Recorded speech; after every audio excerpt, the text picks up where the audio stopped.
कोलकाता में trainee doctor के rape और मर्डर का मामला लगातार गर्माता जा रहा है। जहां इस केस को लेकर सीबीआई एक्टिव हो गई है, वहीं सुप्रीम कोर्ट के आदेश के बाद आरजीकर मेडिकल कॉलेज की सुरक्षा सीआईएसएफ ने अपने हाथों में ले ली है।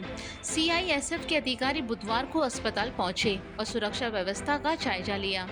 इसके साथ ही संदीप घोष, जो आरजीकर मेडिकल कॉलेज एवं अस्पताल के प्रिंसिपल थे, उनसे भी सीबीआई पिछले 6 दिनों से 12-12 घंटे पूछताछ कर रही है। सीबीआई सच उगलवाना चाहती है, लेकिन दूसरी ओर पश्चिम बंगाल की ममता बनर्जी सरकार ऐसे कदम उठा रही है जिससे लग रहा है कि संदीप घोष को बचाने की कवायद हो रही है, क्योंकि संदीप घोष पर दर्ज किए गए भ्रष्टाचार के मामले को लेकर उनका इस्तीफा स्वीकार नहीं करना ममता बनर्जी सरकार पर सवाल खड़े कर रहा है। इसके साथ ही आरजीकर मेडिकल कॉलेज के पूर्व उप अधीक्षक अख्तर अली ने आरोप लगाया है कि डॉक्टर संदीप घोष भ्रष्टाचार में शामिल रहे थे।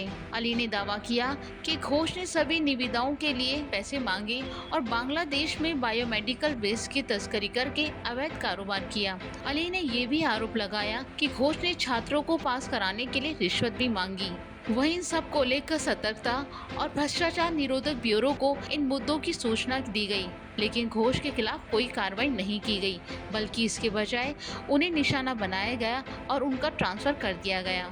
वहीं हॉस्पिटल में हुए डॉक्टर के साथ रेप और मर्डर के मामले को लेकर याचिकाकर्ता के वकील ने कहा कि राज्य सरकार ने पूर्व प्रिंसिपल संदीप घोष की जांच के लिए एसआईटी बनाई है।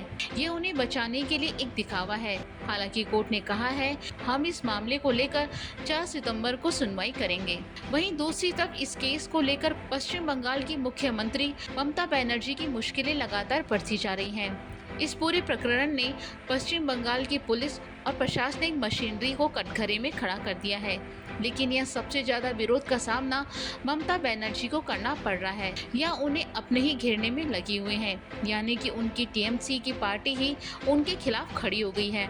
ममता पहले से ही विपक्ष के निशाने पर है, लेकिन अब वो अपने ही चक्रव्यूह में फंसती नजर आ रही हैं। ममता पिछले 13 साल से प्रदेश की मुख्यमंत्री रही हैं, लेकिन इस बार 1 साल से कई कारणों को लेकर वो बार बार निशाने पर बनी हुई हैं। संदेश खाली और कोलकाता रेप मर्डर जैसी घटनाओं में ममता और टीएमसी दोनों पर ही सवालिया निशान लगा दिए हैं। यही कारण है कि टीएमसी के पावर सेंटर में अब बगावत की चिंगारी दिखाई देने लगी है। ममता के खिलाफ उनके ही नेता हो गए हैं, जिसमें सबसे पहला नाम टीएमसी सांसद सुखेंदु शेखर रॉय हैं, जो पार्टी लाइन से अलग जाकर लगातार विरोध प्रदर्शन कर रहे हैं। सुखेंदु ने सोशल मीडिया के जरिए अपनी सरकार को घेरते हुए कोलकाता पुलिस की कार्यप्रणाली पर सवाल उठाए हैं। वहीं ममता बनर्जी को घेरने वाले दूसरे नेता हैं कुणाल घोष, जो लगातार ममता सरकार पर उंगली उठा रहे हैं। घोष ने मेडिकल कॉलेज के पोस्ट प्रिंसिपल को बार बार प्रोटेक्शन देने का आरोप लगाया है। इसके साथ ही उन्हें अभिषेक बनर्जी के सामने आने की अपील भी की है। हैरानी वाली बात यह है कि ममता बनर्जी के भतीजे अभिषेक बनर्जी इस मामले को लेकर चुप्पी साधे हुए हैं और ममता अकेले ही मोर्चा संभाले हुए हैं। ऐसे में अभिषेक बनर्जी की चुप्पी कई सवाल खड़े कर रही है। क्या तृणमूल कांग्रेस में कोई कलह चल रही है?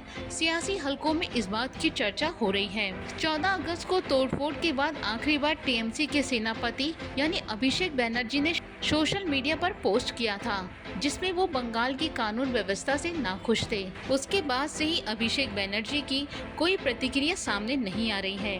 वहीं ममता बनर्जी के खिलाफ जो नेता खड़े हो रहे हैं, उस लिस्ट में तीसरा नाम है पूर्व राज्यसभा सांसद शांतनु सेन।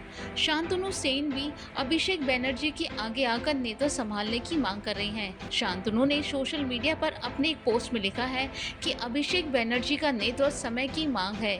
वहीं चौथा किरदार है टीएमसी का युवा और छात्र संगठन। बताया जा रहा है कि टीएमसी के कई यूथ लीडर अभिषेक बनर्जी के नेतृत्व की मांग कर रहे हैं। दरअसल सूत्रों का कहना है कि डॉक्टर मर्डर केस में जिस तरह से ममता सरकार का स्टैंड रहा है, उसे लेकर अभिषेक बनर्जी नाखुश हैं, इसलिए उन्हें पार्टी के प्रदर्शन से भी किनारा कर लिया है। वहीं तृणमूल कांग्रेस अभिषेक बनर्जी के फॉलोअर्स, छात्र नेता, युवा नेता सभी सोशल मीडिया पर कैंपेन चलाकर लिख रहे हैं कि अब सेनापति को रास्ता दिखाने के लिए सामने आना चाहिए। ममता के खिलाफ पार्टी के अंदर पिछले 13 साल से कभी कोई आवाज नहीं उठी, लेकिन अब हालत बदल रहे हैं। टीएमसी में बगावत उठने लगी है और साथ ही ये सवाल भी खड़े हो गए हैं कि क्या कोलकाता कांड के बाद टीएमसी के सेकेंड लाइन ऑफ लीडरशिप को कमान देने का वक्त आ गया है। क्या पार्टी का नेतृत्व अब बदल जाएगा? क्योंकि जिस तरह से कोलकाता डॉक्टर रेप और मर्डर केस में लीपापोती हो रही है, उससे लगता है कि ममता बनर्जी को चौथे टर्म के लिए जनता उनको फिर से चुनने की गलती करेगी। जिस तरह से माहौल उनके खिलाफ बन रहा है, कम से कम उससे तो ये नहीं लगता। इस बारे में आपका क्या कहना है? हमें कमेंट बॉक्स में जरूर बताएं।